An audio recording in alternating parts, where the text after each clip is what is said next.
Roczen on the Red Bull Tech Factory KTM lines up on pole position after winning his qualifying race yesterday on Saturday ahead of Tommy Searle on the Monster Energy CLS Pro Circuit Kawasaki. Nikolai Oban was third, taking his best qualifying position of the season so far. Glenn Coldenhoff, we've heard from him just before the break, and he also set his fastest time and his best qualifying position in fourth on the Jumbo TVE Yamaha. Jeffrey Herlings was fifth, our new championship leader, and Gauthier Paulin, Zach Osborne, Jake Nichols with his best qualifying race was 8th. Harry Kulas was 9th, and Jose Antonio Boutron was down in 10th position. Arnold Tonis had a great fight back through the field after going down at turn 1, fought his way back from 32nd all the way to 12th come the end of the race. My name's Paul Malin. I'm joined by the European EMX2 rider Rasmus Jorgensen of the Burstford Suzuki. Rasmus, good to have you here with us, and how do you think this first race is going to go?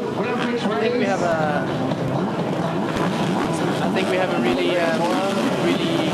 good race on this first race, and I mean, Roczen showed really good speed yesterday. Herlings went down, and I mean, Herlings has a lot of pressure. I think riding with the red weight for the first time, it's new for him, and yeah, we'll see. The start is really important, and yeah, we have a lot of strong guys. And it's interesting to see, you know, we did our MX Live TV show on Saturday exclusively for the MX Live TV viewers, and he was saying that he saw and thought that from Brazil, Roczen was riding a little bit on the edge and everything else, and then as we were talking about that, it was Roczen, it was Herlings who crashed in that qualifying race and threw away a possible overall victory in that qualifying race.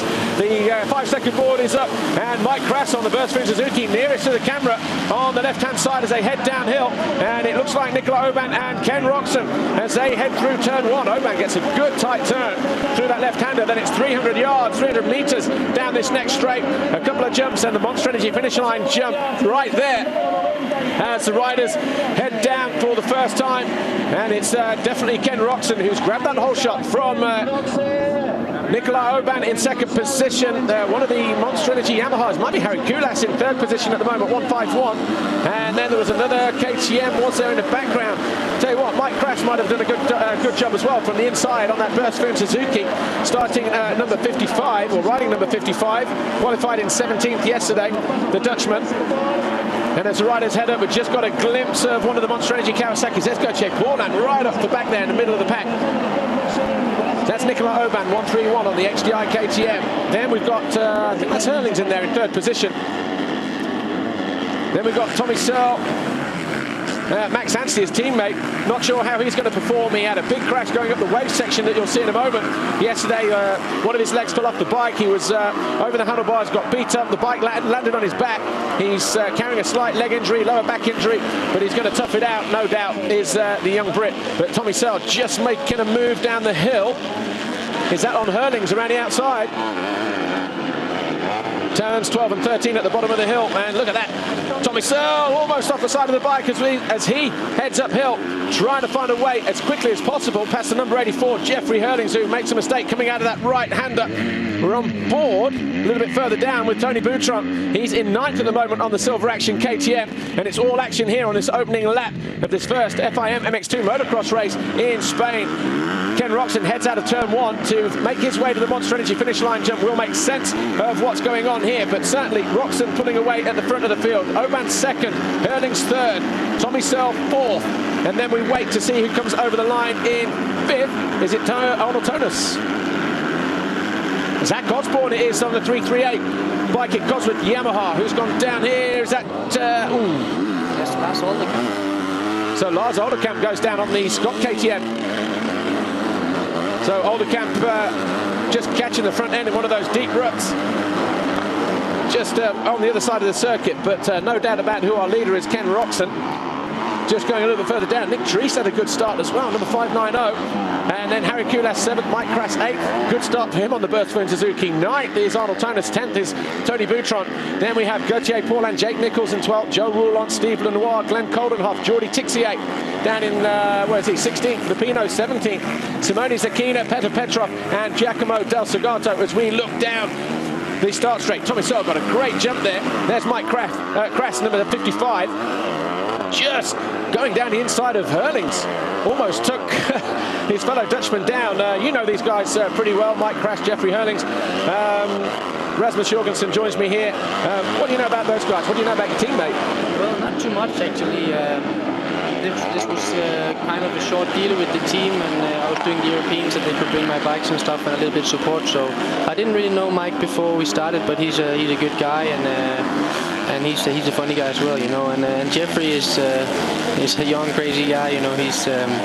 He's unbelievable. I mean, I can't believe, especially in Falkenswald when I saw him going down, like how much he wants this, you know. It's crazy, and he really fights for it, and you know, he has to do something now because he can see Ken is pulling away, and he needs to get up past Osborne now to try to catch Ken, because Ken has been really strong on the first laps the last GPs, and yeah, we will see what happens. And we've also seen Ken Roczen make some mistakes, haven't we, in the beginning part of the race in France, the second moto. He crashed also the midpoint of the race in Portugal 1 week ago. That handed his teammate Jeffrey Herlings the overall Grand Prix and the championship lead, and yet it was Herlings who made that mistake yesterday in the qualifying race, so maybe a little bit of pressure comes with that red plate. He tried to be a little bit relaxed, but here he is going after Nicolas Aubin. It's taken him maybe 2 laps to get settled in here, but he goes wide. Tommy Searle on that Monster Energy Kawasaki comes up the inside though, but doesn't get the drive down there. A lot of water gone down on the circuit here last night and this morning. We had 1 or 2 patches of dust in the afternoon yesterday during the qualifying races, and obviously we've got warmer temperatures planned today, maybe not as windy as yesterday as well, so that moisture should stay in the ground just a little bit longer as this weekend wears on. But Herlings down in 3rd position. There you see him, middle rider in shot. And it's pretty difficult to pass here. I mean, there's pretty much only one fast line. There's many lines to pick, but they put so much water on that only one line is pretty good. So, and if you try another line, you can lose a lot, or you can maybe be lucky to win a lot. So it's not so easy. Oh, Nicolas Aubin, and Nicolas Aubin just got in the way there. Tommy Searle went around the outside, as he did a lap or so ago. Herlings tried to go up the inside. He made a mistake, almost ran into the rear wheel of the Frenchman Nicolas Aubin on the HDI KTM, who's in 2nd position in that white helmet. And Tommy Searle found a way past Jeffrey Herlings in, well, as neat as way possible, to be fair, but he's there now in 3rd place. He's going to try and close down Nicolas Aubin. But look at the speed of the KTM as they head down that finish line straight, almost side by side. Tommy Searle and Jeffrey Herlings, who has the inside line, takes a bigger leap into that corner. But Tommy Searle is the one that's going to remain there in 3rd position. Fastest lap of the race that time around for Ken Roczen, 1:45.5, as he extends his lead to almost 5 seconds at the head of the race here. Nicolas Aubin there, front rider in shot. He's in 2nd position on that 131 KTM. Tommy Searle on the green Kawasaki right down the inside, and easily carves a nice line up into 2nd position. Jeffrey Herlings, meanwhile, in 4th place, just losing a little bit of ground that time around as these riders make their way round this first half a lap, as in the actual lap time itself in this first moto. We've had 3 laps complete. And Tommy Searle sets the fastest first section of this particular lap, and he's there in 3rd, charging down 2nd now. Sorry.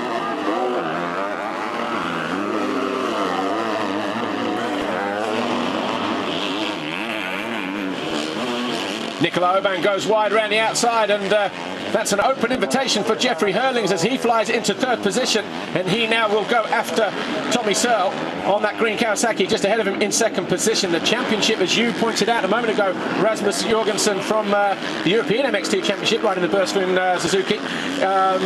This is for the championship, of course. Roczen, he leads the race at the moment. He is 6 points behind his teammate Jeffrey Herlings, who's now in 3rd position. This will close the gap up quite considerably. Yesterday in qualification, I think I mentioned the fact that if Roczen goes and gets 2 races, is that Osborne going down?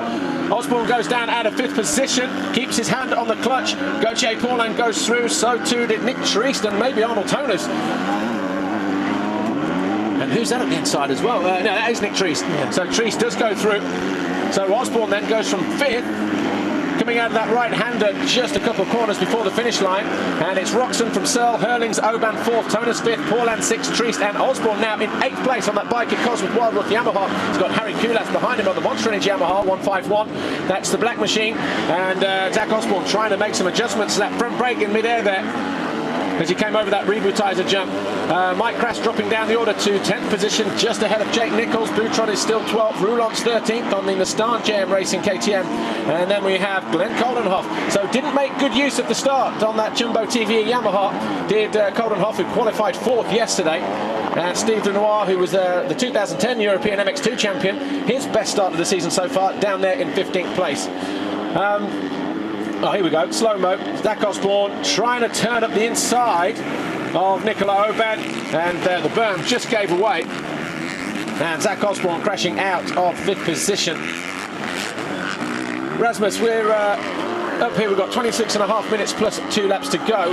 You rode the track yesterday. It was a little bit drier. You went out in the morning warm-up this morning. How different is it? Well, okay, it was quite different this morning, but looking at it now, do you think it's getting somewhere close to where it was yesterday in the qualifying race, or is this more how it was for the time training, you know, the pre-qualifying practice? I don't know. It was really weird this morning because they put so much water on, and they made it loose some places, and when you ride this track for a long time, it gets really hard, and they put so much water, so the rods is really, really hard and bumpy as well. So it's really difficult to find a good rhythm. Just looking, see, that's Kulas. Well, there's Jake Nichols. So Jake Nichols goes through in 11th place. It looked like he might have found a way past Mike Kress, maybe.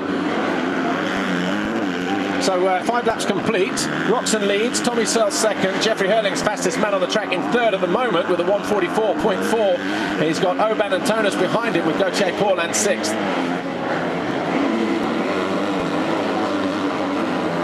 Nick Triest is 7th, Zach Osborne 8th, Harry Kulas 9th, Mike Kress still there in 10th position, and Osborne goes down big. He catches the rear end of Nick Triest as he tried to go down the inside.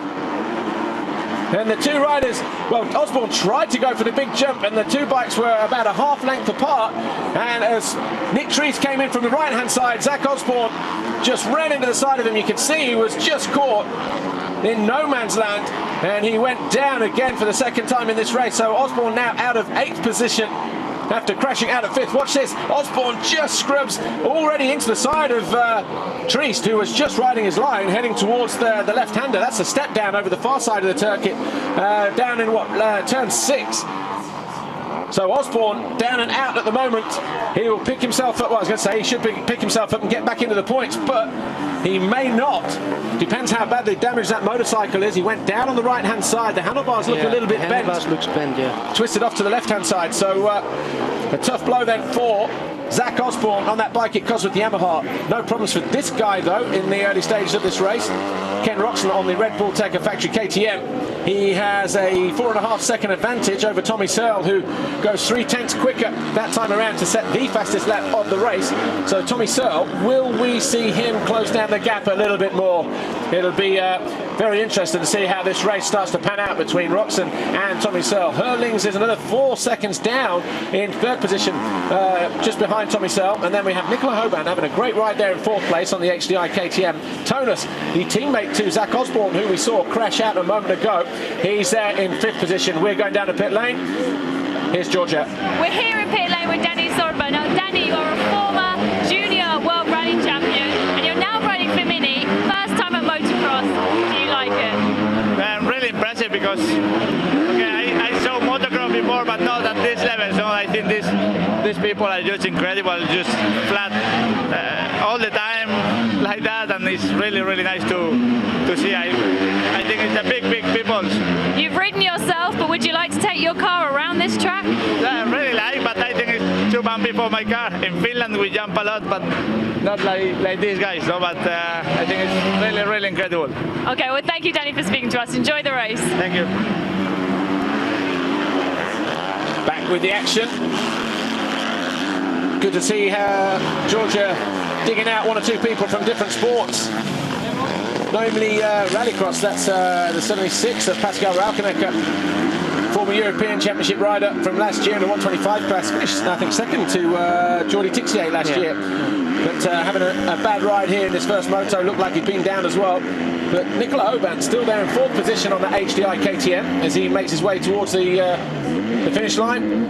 Tony Boutron, though, now up into 10th place, so he's pulled a couple of positions back.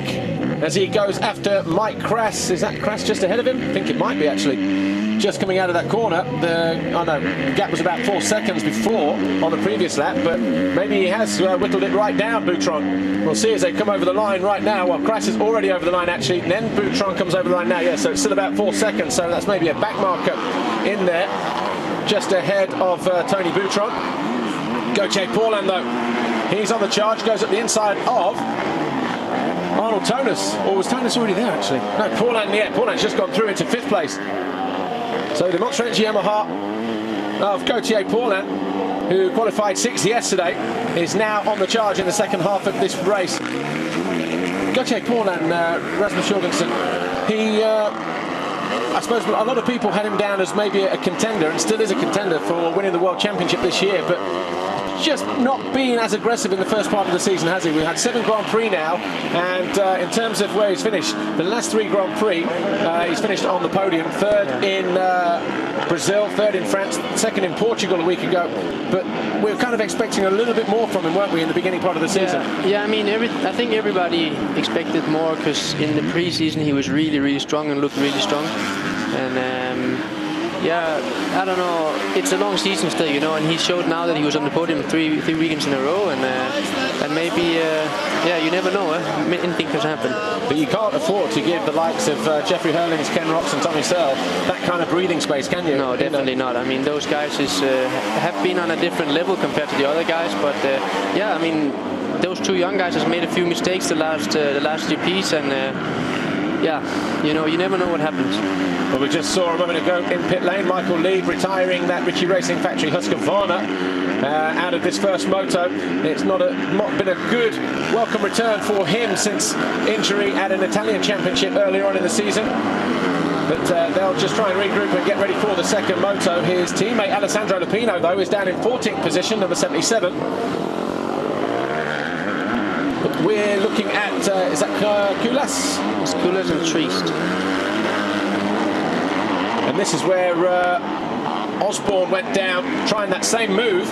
But look at that, Triest keeps on the gas and holds the inside line through that next right-hander as they head down towards the Tekka triple step down. So Nick Triest there in 7th position. And we got Anstey out of top 20. I don't know, he hurt himself yesterday. Yeah, he did, yeah. And I spoke to him on the grid just before we came on air as the riders were preparing to go out for their sighting lap. Said he was just going to try and do the best he can, but he's down there in, 23rd position at the moment, so not good for him. But he said he's just going to try and go out and score some points. So that means maybe not riding at 100%, maybe not even at 50%, and waiting for people to drop out just to score a point here or maybe 2 points there. But we've got yellow flags waving over the bottom end of the circuit. But Nick Triest having a great ride. The young Belgian, don't normally see him up at the sharp end, and Nick Triest down in 18th position in the championship. Best race result for him so far this year was a 12th in the second moto at Saint-Jean-d'Angély. That got him 13th overall in the actual round itself.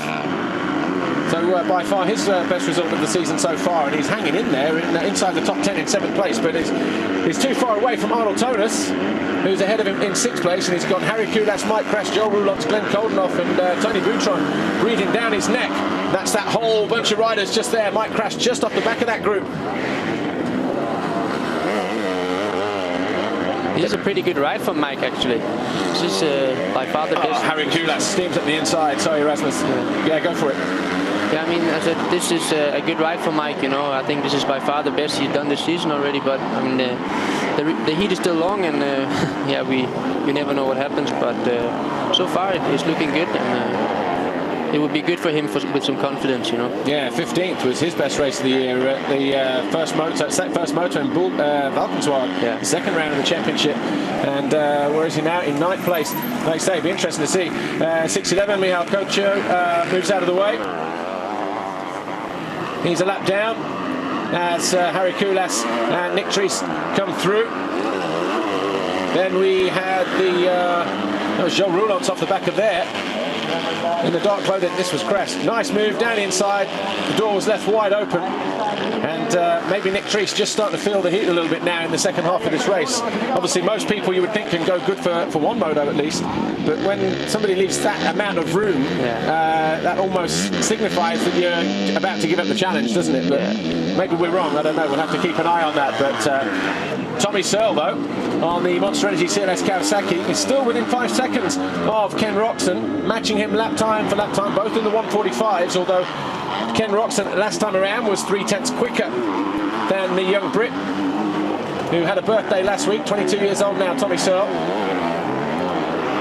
And we're going down to pit lane to talk to Tommy's team right now. We're here in pit lane with the CLS Monster Energy Pro Circuit Kawasaki and the team manager. Tommy's currently in second place. Did you have to make a lot of changes for this track on the bike? Yes, he likes the track and we think that he can beat it and win this race. We hope, because in the championship we have not a lot of points missing between the two KTM riders, but we hope that he can win, and this is our goal, of course. Okay, thank you. Georgia getting down there with JJ, Jean-Jacques Lassetti, the team manager for the Monster Energy CLS Pro Circuit Kawasaki team. Tommy Searle, 2008, finished second in the World Championship to Tyler Rattray. Rasmus Jorgensen from Bursting Suzuki, European MX2 rider. Tommy Searle, again, when he came back to Europe, everybody maybe suspected that he would also be challenging more for the top positions. But again, the beginning part of the season, while he was consistent with a couple of seconds, a couple of thirds in the opening 2 races, hasn't finished lower than 5th, but he had that one DNF, didn't he, in Portugal 1 week ago, that's killed his championship for now at least. Yeah, I don't know. Many people had a lot of thoughts about the year, but you never know what happens till the first race, you know, and see who is where and who did the homework. And Ken and Herlings just showed until now that they are at a different level. But I mean, Searle is really pushing now, and he's only 3 seconds behind Ken in the moment, and is pulling in. Yeah, just there in the corner, 2.8 seconds. That's his teammate there, Tommy Searle's teammate Max Anstey, just pulling over. He's down in 24th position at the moment. He's dropping down on the right hand side as we look at it. Tommy Searle goes around the outside, number 100, and that's the race leader just at the top of that Monster Energy triple step up. That was a big jump yesterday for these MX2 guys to get over. That's why you see them not getting over it on race day here today. It's quite a big struggle for the 450s as well, but in MX1, that's where Herlings crashed in qualification yesterday. Apparently he didn't land short, he landed on a hay bale, jumped a little bit too wide, and that's when he went down, and it was quite a big crash as well. So Jeffrey Herlings was very lucky to get it, and he's down in 3rd place at the moment, 7 seconds down on Tommy Searle, and he's got the former championship leader Ken Roczen just ahead of him in his sights. It was 2.8 as they went over the line, and a mistake from Roczen allows Tommy Searle to close in. This race is just getting hotter.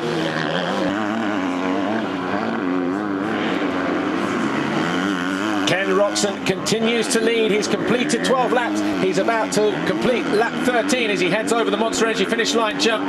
The gap was 2.3 last time around. It looks like Tommy Searle has just lost a little bit of ground because he's now 3.3 down as Ken Roczen sets the fastest lap of the race, a 1:42.9. It was Gauthier Paulin who went quicker on the previous lap with a 1:43.456 to set his fastest and the fastest lap just before Roczen came over the line to start his 14th lap. But Ken Roczen, we just spoke to Stefan Everts a moment ago, and he was saying that he was already feeling a little bit of pain after the crash in Portugal last week, and obviously he's pleased to see him out there leading. But even after practice this morning, Ken Roczen was still feeling pain, and we don't know exactly how much pain, but it was a big crash last week, wasn't it, Rasmus Jorgensen? Yeah, it was. It was. I mean, he went over the bars and hit the ground really hard, and yeah, I was with him Monday, Tuesday, and he did have a lot of pain, and he was actually scared that he had some ribs broken because he had problems with breathing.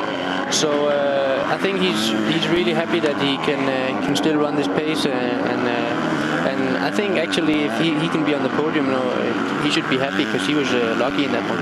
We just saw Jean Roulance make a good pass on Harry Kulas just down that long straight coming out of turn 1 towards the Monster Energy finish line jump, and he had that bike, here we see it, look, came out of the corner, got on the gas, hung his rear end over the back of the KTM and came across as well. Look at that, forcing Harry Kulas wide, and Kulas in the end had to just back off And that's almost like riding a sand track, isn't it? You know, from one side of the track to the other. But it wasn't pretty, but he got the job done. And Joel Roulotte now moves into 7th position. He's, 20 seconds down on Arnold Tonis, who's in 6th place. Roczen leads, though. He's got quite a nice gap. It was 3.4 seconds now over Tommy Searle as they complete their 14th lap. Herlings is 3rd, our championship leader for now. Paulin 4th, Oban is 5th, Tonis is 6th, Joel Roulotte is 7th. Then we have Harry Kulas and Nick Triest. That's those two riders going through. They are in 8th and 9th place. Then we have Mike Kratz on the Perseverance Suzuki having a great ride. And I was talking to him actually last week, and he was saying that in the Dutch Championship he actually rides really, really good. Okay, Herlings is in a different planet, but Mike Kratz is quite a handy rider, isn't he? And maybe he needs this kind of result just to, give him a little bit of confidence. Yeah, I mean, one really good result can change a lot of things, with confidence and many things, it gives you to believe a little bit more in yourself, and Triest going after Harry Kulas. So Harry Kulas, I don't know what his problem is in the second half of this race, but he doesn't seem to have the same fight as he had at the start of the race, where he got himself up into around about 7th position. He's now coming under pressure from the 590, the KTM rider of Nick Triest, who's had a couple 3 years on the Grand Prix season now series, and showing his best potential here in 2011 as he sits there in what is 9th place at the moment, just ahead of Mike Kratz. Glenn Coldenhoff on the Jumbo TVE Yamaha is 11th, ahead of Tony Boutron. Alex Lupino on the Husqvarna, Petr Petrov on the Van Beers Yamaha. Then we've got Steve Lenoir, Jake Nichols down in 16th now on the HM Plant Red Bull KTM. Jordi Tixier, Ludwig Soderberg, Simone Zecchina on the Suzuki International 250 Suzuki in for Valentin Tellier, and Ivo Monticelli down in 20th place. Just looking, Christophe Charlier. We haven't seen too much of Charlier in this race, have we? Was he inside the points? Have I just caught him out? Not starting? Are we missing him? I think we are, aren't we? So Christophe Charlier, nowhere to be seen on our leaderboard. Christophe Charlier, he qualified in 30th place yesterday. Didn't complete the race, so obviously we need to find out what happened to Charlier, because I thought I saw him out in the morning warm-up this morning, but maybe not. Kulas makes a mistake. Triest closed right back on the door, on the rear wheel of Harry Kulas, and we've got just under 8 minutes plus 2 laps to go. That gap's coming down at the top of the field again between Roczen and Searle, only 3.1 seconds now, so maybe Tommy Searle will try and have another go at him in the closing stages of the race. That makes about 10 minutes or so to go with those 2 laps at the end of this, at the end of time. Joel Roulotte, so he's disappeared, hasn't he? He's going after Arnold Tonis. He's not going to close him down, though, with the remaining time that's left. Who's that in the background? Mike Kratz, Coldenhoff actually in 10th place, just behind Nick Triest and Harry Kulas, the 2 riders we see on screen. Coldenhoff really surprised me yesterday. He got a good start and just tried to follow the front guys, and he looked really strong. Just trying to work out who we're on board with. Well, that's Mike Kratz to the left. So we're on board with Tony Boutron, who's caught and about to pass Mike Kratz. This will be for 11th position. Goes to the inside. That's the Tekka triple step down. Just doubles his way down. So will we see Kratz come down the inside? No, Boutron is through. But Roczen over the line again. He's completed 16 laps, and again that gap, another couple tenths of a second. So 3.3 seconds now between Tommy Searle and Ken Roczen. Herlings about 6 seconds back in 3rd, and Paulin not really coming to life in this first moto. Again, it goes back to what we said a moment ago, doesn't it, Rasmus Jorgensen, about not getting a good start, not going with the fast guys, and he's there in 4th. On paper that looks good, it's 18 points, but 22 seconds down, he's got no chance of catching the guys ahead of him. No. We're going back down to pit lane, here we go. Christophe, you are here in the pit lane, but you cannot be at the starting grid. What happened? Je me suis blessé à la course avant au Portugal et j'ai mon métacarpie cassé en 2 fois. Ça fait que j'ai essayé de rouler hier et j'avais trop mal, je préférais stopper pour pas empirer la blessure et être bloqué pendant perdre des mois et des courses. Alors ça ira mieux la prochaine fois en Suède, je vais bien me soigner pour me préparer physiquement. Il n'y aura pas de moto mais je ferai beaucoup de sport. Je pense que ça ira pour la Suède. I cried in Portugal and have a but I think I will be ready just to race again in Sweden. So, good spot down there in pit lane. Christophe Charlier sitting this one out due to that injury, but obviously we wait for him to make a recovery, and hopefully we will see him back in Sweden. Ken Roczen, though, that's the gap between him and Tommy Searle coming through now. There was 3.3. Has Tommy Searle increased? Well, there's no difference really in the split times. Maybe a little. 3.3, same again. So that gap pretty much remains the same between our two leaders. Just looking a bit further down, Boutron, well, we saw him make a pass on Mike Krass for 11th position, but it's showing at the moment that maybe Mike Krass has passed back. No, I think actually it's Coldenhoff with the helmet cam on. Well, Coldenhoff was already there in 10th position, wasn't he? Yeah, but I think it was just a replay of how he passed him. Oh, okay. So Herlings there in 3rd. If it stays like this, the championship will be the difference of 5 points, so it should be down to 1 point between Jeffrey Herlings and Roczen. Herlings will go to 277. Roczen will go to 276. Tommy Searle will be 30 points off of Ken Roczen in 3rd on 246. But you'll still have a chance to go after the championship, of course. We've still got plenty of races to go after this one. Paulin will stay 4th, well, go 4th because he'll overtake Zach Osborne.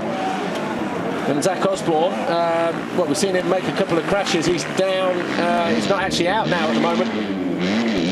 As we're back on board with Glenn Coldenhoff, you're right. So Zach Osborne out of this one. No points, 2 crashes, too many for him. Gives up that 4th position to Paulin in the title race. Yeah, we were talking about Gautier before, you know. I mean, it's definitely also not where he wanted to be after, you know, the pre-season where he showed great speed, and he really wanted to go for the title like every year, you know. And it's not cool for a rider to do everything and train as hard as you can, you know, and really be prepared, and then just miss that little bit, you know. And yesterday in the pre-qualifying, you saw the lap time. That was amazing how he did that lap time, you know. And I don't know. It just seems like he don't get the starts like with the other guys, you know. And then there's already a gap after 1 or 2 laps. Yeah. And Paulin, he did set the absolute perfect lap time for an MX2 bike, didn't he? All the sectors went purple. Yeah. In you know, when he did that, he passed the line with 15 seconds to go when he recorded that lap in pre-qualifying, but not doing me any favours here in this. Well, in the qualifying race, he did make a good start and worked his way back up to 6th, but here he is in 4th place at the moment. So it's like Herlings said, you don't always have to be the fastest to win. No. And Herlings probably wasn't the fastest last weekend when he won the Grand Prix, but he got the job done thanks to him, thanks with a little help from his teammate, Ken Roczen, when he went out in that second moto. So we've got just over 2 minutes to go, plus 2 laps in this first FIM MX2 motocross race. And Ken Roczen continues to lead. He's got a 3.8 second advantage over Tommy Searle on the Monster Energy Kawasaki. Herlings is 3rd, Paulin 4th, Nick Oban on the XDI KTM is 5th.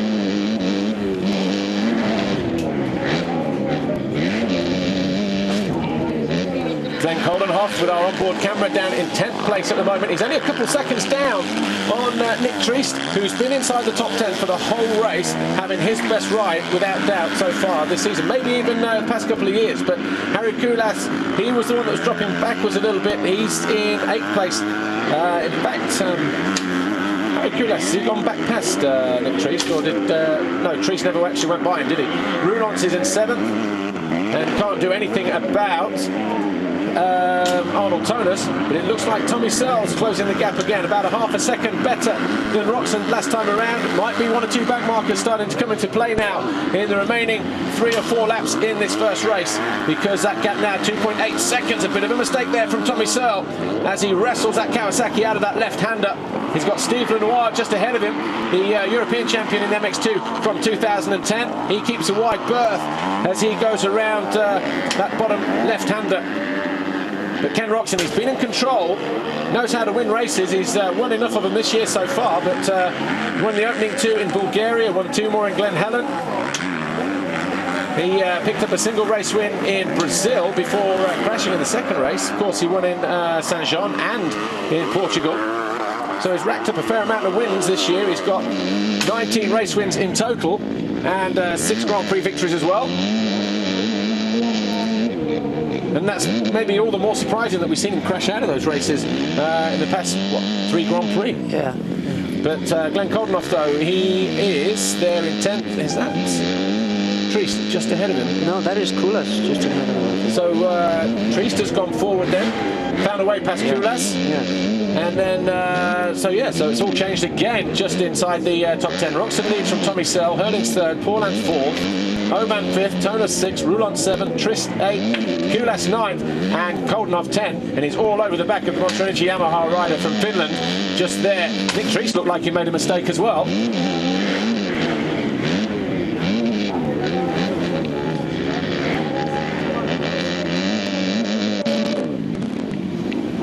Kulas just about to be swallowed up here by Glenn Coldenhoff with 2 laps to go. Harry Kulas was struggling with arm pump in Brazil, I think, in Portugal actually, and maybe that might be one of the problems here because we have a long straight, don't we? My name is Paulin, I'm joined by Rasmus Jorgensen, the Burst Flume European MX2 Suzuki rider. That long straight going down past the start finish is 300 meters long, and you're hanging on there, aren't you, with some serious throttle, and when you are hanging on like that, that is one of the things that causes a little bit of arm pump. Yeah, you know, that straight is really long and it's getting really rough, and you really have to work a lot with your legs and yeah, you know, hang on in total, you know, so look at this, Tommy Searle all over the back of Ken Roczen, and we've got back markers coming into play here, so we've got a lap and about a lap and a third to go. Tommy Searle, oh, he goes round the outside, Roczen gets caught, the back end comes around, and Tommy Searle, well, he would have seen that, he makes a mistake himself as he tries to go around, and that's Petr Petrov, I think, on the Baneza Yamaha 152. He's trying his best to keep out of the way, and he looks over his shoulder now, sees Roczen and Tommy Searle, who has to go wide, and that costs him a little bit of time. Tommy Searle won't be happy about that, but look at that, the Baneza Yamaha rider looks over his shoulder to see if there is a third person, maybe a Jeffrey Herlings lurking, but the answer is there. He is 17 seconds adrift in 3rd position, and just that 1 or 2 straight has allowed the Ken Roczen, our race leader, to open up a considerable gap over Tommy Searle as they go into the final lap here in this first MX2 race. Well, it's 1.7 seconds. Will Tommy Searle be able to pull back that gap and challenge for a possible victory here in his first race and go head-to-head with Ken Roczen, who's riding a little bit injured, as we heard Stefan Evett say a little earlier on in the broadcast. But Ken Roczen, he knows it's all about trying to get another 25 points. He wants that red plate back. Tommy Searle wants to go after it himself. He needs 25 points here.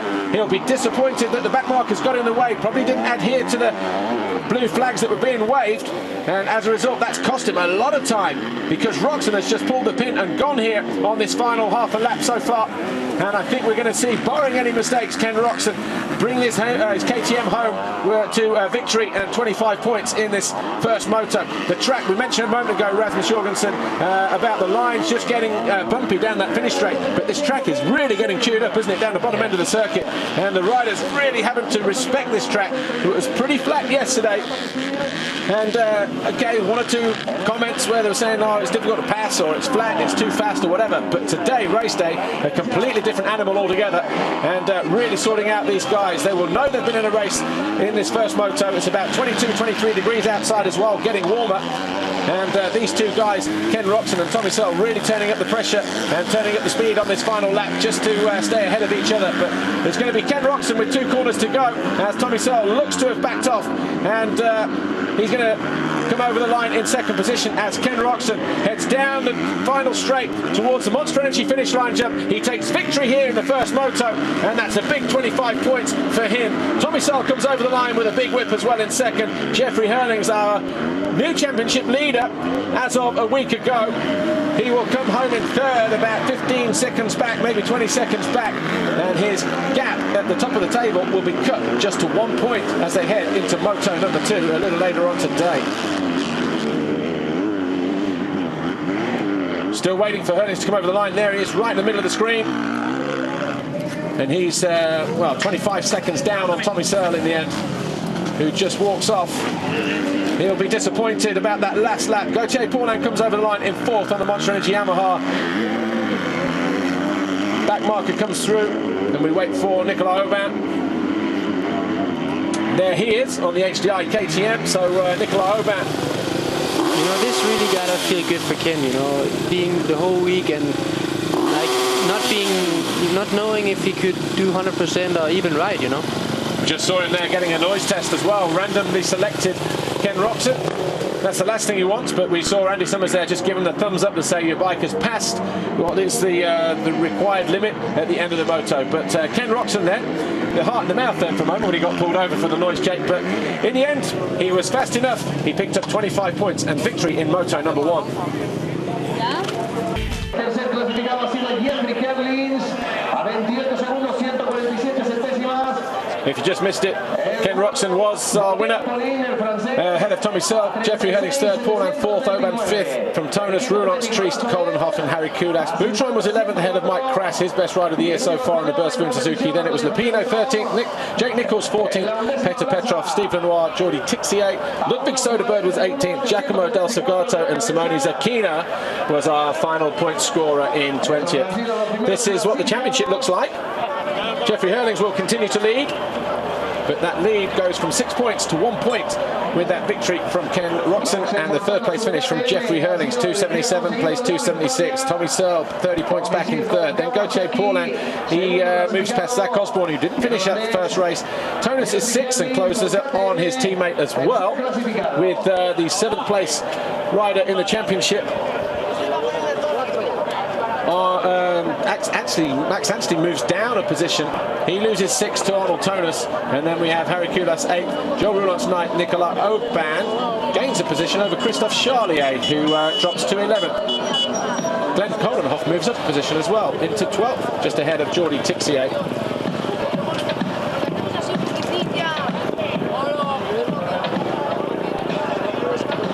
Let's go down and grab a quick word with our race winner. Ken Roczen, race 1 winner here in Spain. Despite last week, you still managed to pull through. Did you feel any pain towards the end? No, it was actually okay. I just struggled a little bit with the track, but I think I can get ready for the second race, and just want to stay on a bike, ride clean and smart, and you know, we'll see how it will be. Okay, well, best of luck. Thank you.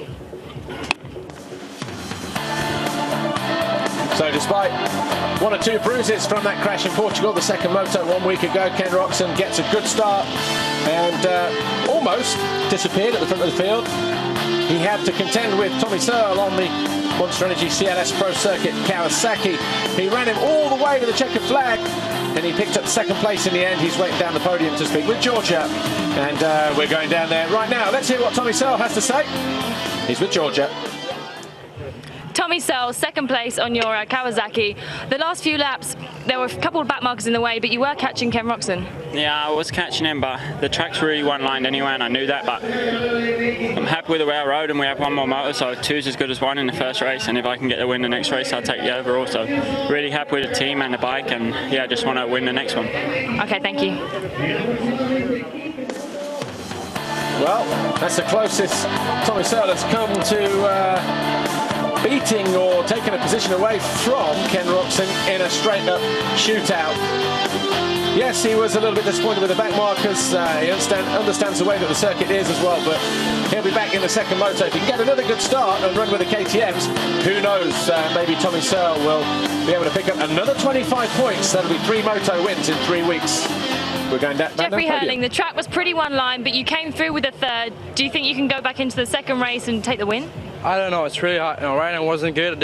I wasn't really satisfied about the bike, but anyway, it's no excuse. You know, I gotta work on my speed still and not fast enough. But you know, still was consistent. You know, 3rd place, still championship leading. So it's gonna be a hard second moto. Try to win. It's gonna be really hard, but just try to come out with a podium, and gotta give it up to Red Bull KTM Take a Factory Racing Team. And thank you very much. Thank you, Jeffrey. Well, wasn't really expecting that response from Jeffrey Herlings. Rasmus Jorgensen, what do you think to that? I don't know. I mean, I think you can't blame it on the bike. You know, I mean, he's in the factory team, and I think he should blame it on himself. And you know, only him can change it for the second race. So, and I think he will do it. I mean, he showed so many times that he really wants it, and I think we will see him being strong in the second race as well.